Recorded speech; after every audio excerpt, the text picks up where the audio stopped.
ꯈꯨꯔꯨꯝꯖꯔꯤ ꯃꯌꯥꯝꯕꯨ ngasi ꯑꯩꯈꯣꯏꯒꯤ video ꯑꯁꯤ Awunching Park ꯗ ꯑꯩꯈꯣꯏ ꯐꯦꯃꯤꯂꯤ ꯄꯤꯛꯅꯤꯛ ꯆꯠꯆꯔꯨꯕꯒꯤ ꯚꯤꯗꯤꯑꯣ ꯑꯃꯈꯛꯅꯤ ꯍꯧꯖꯤꯛꯀꯤ Awunching Park ꯑꯁꯤ ꯅꯦꯁꯅꯦꯜ ꯍꯥꯏꯋꯦ ꯅꯝꯕꯔ 2 ꯒꯤ Pheidinga ꯍꯥꯏꯔꯤꯕ ꯂꯝ ꯃꯐꯝ ꯑꯗꯨꯗ ꯃꯐꯝ ꯑꯗꯨꯒꯤ ꯂꯝꯕꯤꯒꯤ ꯅꯥꯀꯟꯗ ꯂꯩꯕ ꯄꯥꯔꯛ ꯑꯃꯅꯤ ꯃꯐꯝ ꯌꯥꯝꯅ ꯆꯥꯕ ꯏꯁꯤꯡ ꯅꯨꯡꯁꯤꯠ ꯌꯥꯝꯅ ꯁꯦꯡꯕ ꯑꯗꯨꯛꯀꯤ ꯃꯇꯤꯛ ꯅꯨꯡꯉꯥꯏꯕ ꯃꯐꯝꯅꯤ ꯃꯌꯥꯝ ꯃꯤꯠꯌꯦꯡ ꯇꯥꯕꯤꯁꯤ Awunching ꯁꯤꯗ ꯀꯔꯤ ꯀꯔꯤ ꯅꯨꯡꯉꯥꯏꯕ ꯂꯩꯒꯦ ꯍꯥꯏꯕꯗꯨ ꯑꯩꯒꯤ ꯚꯤꯗꯤꯑꯣ ꯁꯤꯗ ꯌꯦꯡꯃꯤꯟꯅꯁꯤ ꯑꯩꯒꯤ ꯚꯤꯗꯤꯑꯣ ꯁꯤꯕꯨ ꯂꯥꯏꯛ ꯇꯧꯕꯤꯌꯨ ꯁꯦꯌꯔ ꯇꯧꯕꯤꯌꯨ ꯑꯗꯨꯒ ꯁꯨꯡꯁꯣꯏ ꯁꯣꯏꯗꯅ ꯁꯕꯁꯀ꯭ꯔꯥꯏꯕ ꯆꯦꯅꯦꯜ ꯑꯁꯤꯕꯨ ꯁꯕꯁꯀ꯭ꯔꯥꯏꯕ ꯇꯧꯕꯤꯌꯨ ꯀꯥꯏ ꯆꯠꯇꯣꯏꯅꯣ Awunching Park Awunching Park ꯆꯠꯁꯤ ꯂꯥꯛꯑꯣ ꯇꯣꯡꯉꯣ ꯆꯠꯂꯣ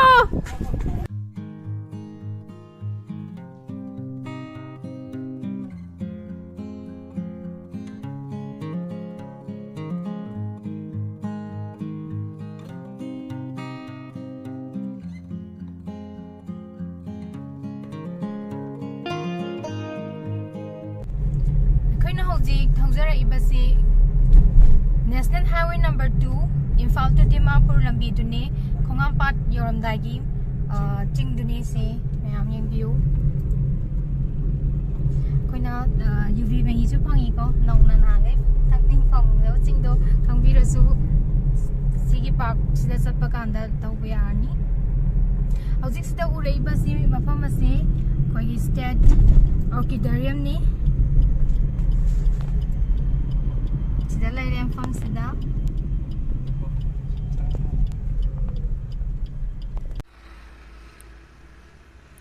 akhona hojik laizari ba se state orchidarium ne Manipur government gi forest department na maintain toroga thamba orchidarium amane mafam asida species samaga kunlong gi mathakta anauba atangba orchid meyam phange haina khoi atopa source tagi phangjai ado nongma tanja sabada sigi orchidarium se amuka changaga mayam yengminase ado ngasigi oina di Awunching da chalukhisi mayam chaida nongma mulase hojik Pheidinga yautore Pheidinga gi Awunching yoksinlae lambi kone chatliba sigi lambi si nakanda jihai ba Awunching da lele sidalai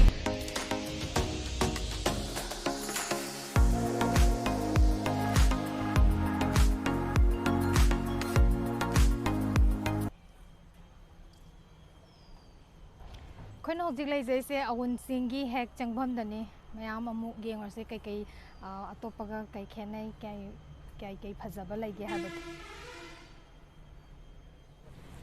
famsigi satin mayam gi decoration ni yamna tongan ba atopa park ta udaba satin sigi makhada chapase yamna urum lange yam nungai duga kai gi mangal tonganba mangal amsu phawe mayam lakpiro laktaba mayam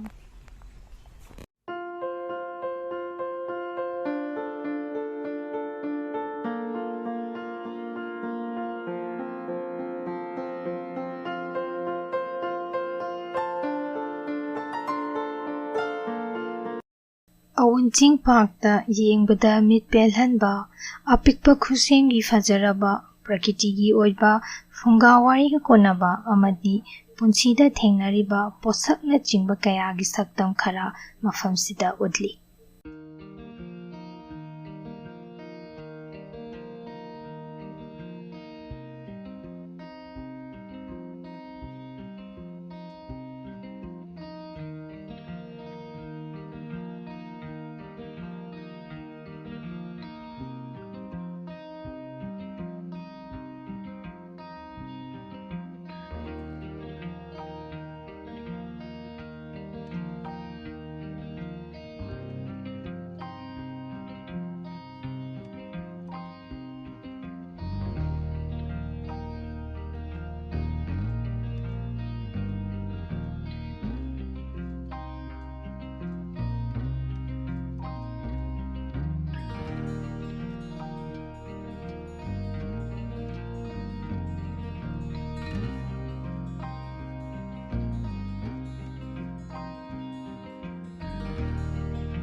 ꯃꯐꯝ ꯑꯁꯤ ꯑꯉꯥꯡꯁꯤꯡꯒꯤ ꯁꯥꯟꯅꯐꯝꯅꯤ ꯁꯤꯅ ꯑꯦꯗꯚꯦꯟꯆꯔꯒꯤ park ꯍꯥꯏꯇꯥꯔꯦ ꯁꯣꯝꯗ ꯂꯩꯁꯦ ꯌꯦꯡꯕꯤꯔꯣ ꯑꯗꯨꯒ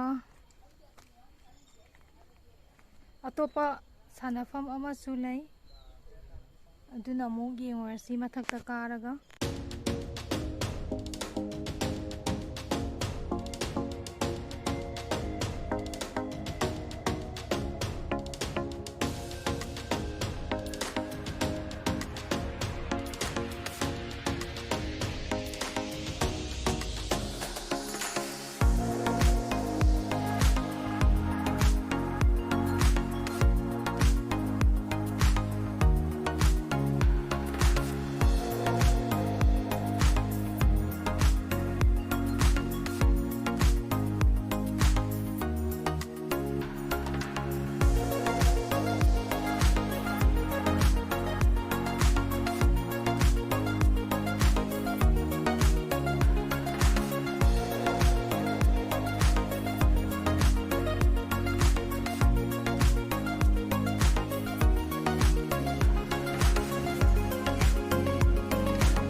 ꯑꯉꯥꯡ ꯃꯆꯥꯒꯤ ꯁꯥꯟꯅꯐꯝꯅꯤ ꯇꯦꯝꯄꯣꯂꯤꯟꯁꯤꯁꯨ ꯑꯅꯤ ꯂꯩꯔꯝꯃꯦ ꯂꯣꯏꯅ ꯃꯌꯥꯝ ꯌꯦꯡꯕꯤꯔꯣ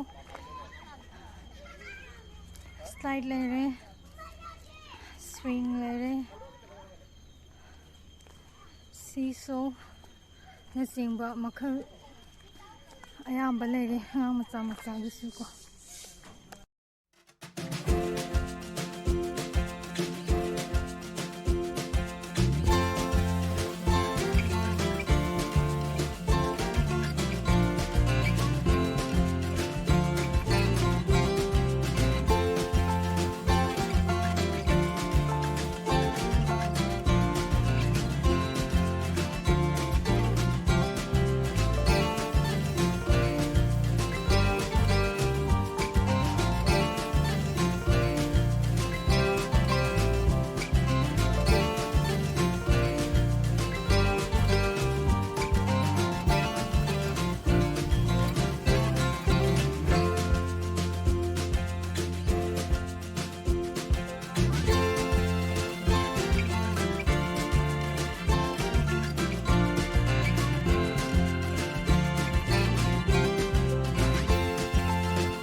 ꯂꯩ ꯄꯥꯝꯖꯕ ꯃꯌꯥꯝꯒꯤ ꯂꯩ ꯃꯈꯜ ꯑꯌꯥꯝꯕ ꯁꯤꯗ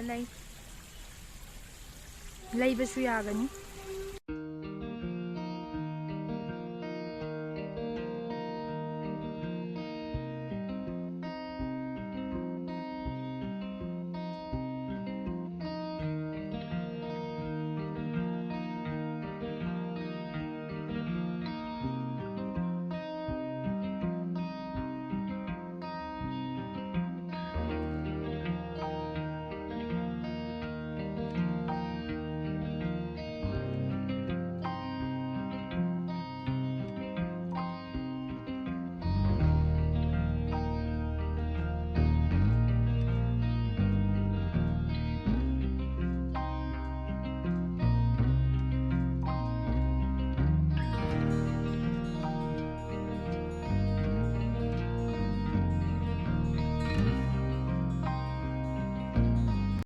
Awunching Park ꯆꯪꯐꯝꯗꯒꯤ ꯍꯧꯔꯒ ꯑꯁꯪ ꯑꯃꯥꯟꯅ ꯄꯨꯝꯊꯟ ꯊꯜꯂꯤ ꯐꯖꯕ ꯀꯌꯥ ꯌꯦꯡꯕꯗ ꯂꯣꯏꯉꯝꯗꯦ ꯑꯋꯨꯟꯆꯤꯡꯗ ꯑꯆꯧꯕ ꯎꯒꯤ ꯃꯈꯜꯁꯤꯡ ꯎꯕ ꯐꯪꯒꯅꯤ ꯃꯐꯝ ꯑꯁꯤꯒꯤ ꯆꯤꯡꯗ ꯈꯣꯡꯅ ꯆꯠꯄ ꯌꯥꯕ ꯑꯁꯥꯡꯕ ꯂꯝꯕꯦꯜ ꯂꯩ ꯃꯐꯝ ꯑꯁꯤꯒꯤ ꯑꯁꯦꯡꯕ ꯅꯨꯡꯁꯤꯠ ꯍꯛꯆꯥꯡꯗ ꯍꯣꯟꯖꯤꯟꯖꯕ ꯐꯪꯏ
Awunching restaurant Chafam amuk yengusi Chafam na tongana lay somda layre amadi open year chafam amali si kano hapakhidoba male mathakse anduga chafam mari tongana lapna na lay sina Awunching gi ani suba chafam ne ira park ki mayai da laybani sina angang haigi hek chani pa kanda sidagi anambana chabani manung diduna तो कोई fast food ओइबा जैसा बदो सोमदना साफम ले सोमदना फमफम ले रे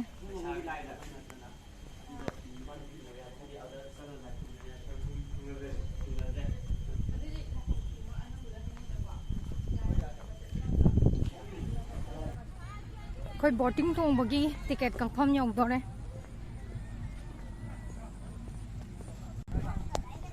Sida layre Takpa ka aba Tiki ano board pangdraba Ngakta nga si ko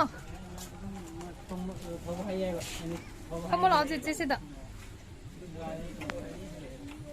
Kihale Au parang tongas Board ngay ba wa bro Ngaktang pamawayo Nesta Kay dorage Ha Nang wara ba? Kaya gino? Kasi di wara bro? What? Kaya nang wait ka lang kagli.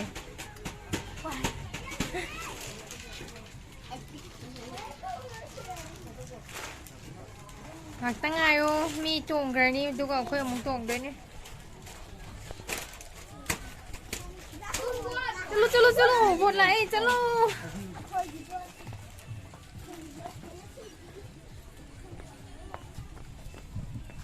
Cece, bumba cece nesta. Som nam tingo.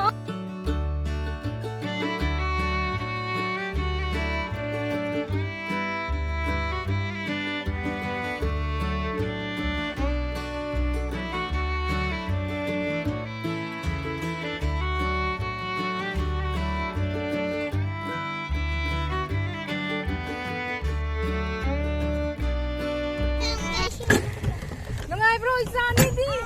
Cece. Kayo.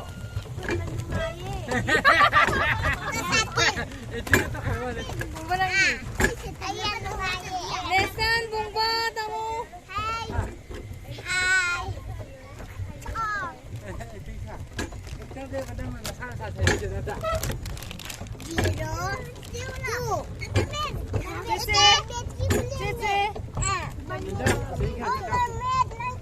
Nestan, sige kay nungay ge.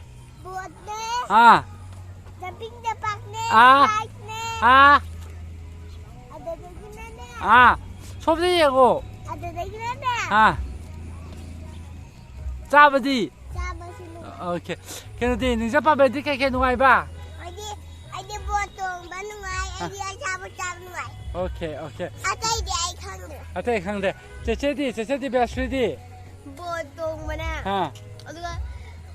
Atapa na. Atapa na. 사나바나. อ่า 첸총 바나. เชิญชมพุ่นเนี่ย GTS ที่แค่หน่วยบ้า 아이라. อ่า 알보나. อ่า 덤핑가나 바가나. 아. 라나. อ่า 엄마 스파이더 웹도나. อ่า 아주 매직 미러스까? 아주 매직 미러스까나. อ่า 아주 매직 미러스까? 아. 아주 맞습니다. 걔는 엄마 스파이더 웹도나 아주 그나. อย่าเลยเข้าดูดิดูจัดดิแม่ไฮโรเซ่อะคนจัดเลยเซ่ไฮโรเซ่ยาระโบไฮโรเซ่ไฮโร